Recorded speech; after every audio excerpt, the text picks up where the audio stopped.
Sejak bulan Mei hingga September 2024, Indonesia mengalami deflasi selama 5 bulan berturut-turut.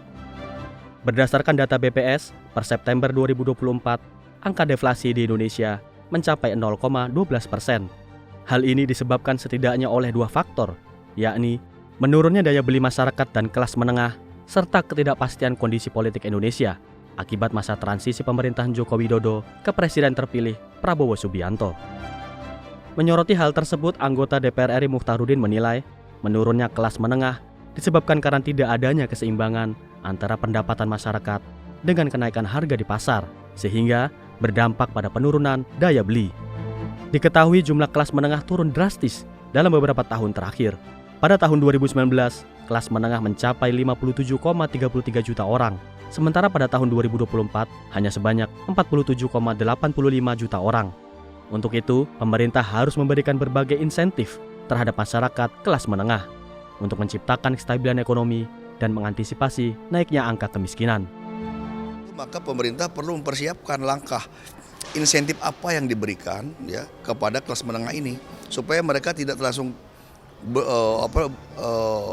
secara masif turun kelas rame-rame, turun kemiskinan, kan tambah menjadi beban ya, sehingga subsidi jadi meningkat. Nah, insentif ini yang perlu dipertimbangkan pemerintah terhadap kelas menengah. Terus apakah dia insentif perumahan, apakah transportasi dan lain-lain yang harus dipikirkan.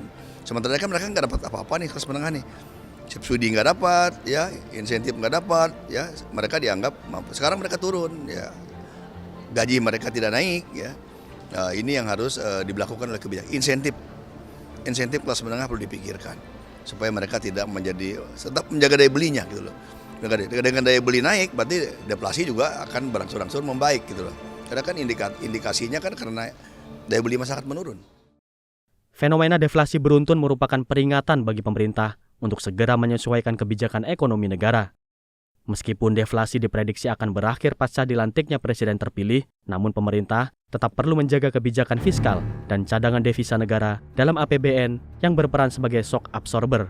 Pemerintahan mendatang diharapkan mampu memberikan solusi jangka pendek dan jangka panjang untuk mengatasi kondisi ekonomi saat ini, utamanya yang mempengaruhi kemampuan konsumsi dan kesejahteraan masyarakat.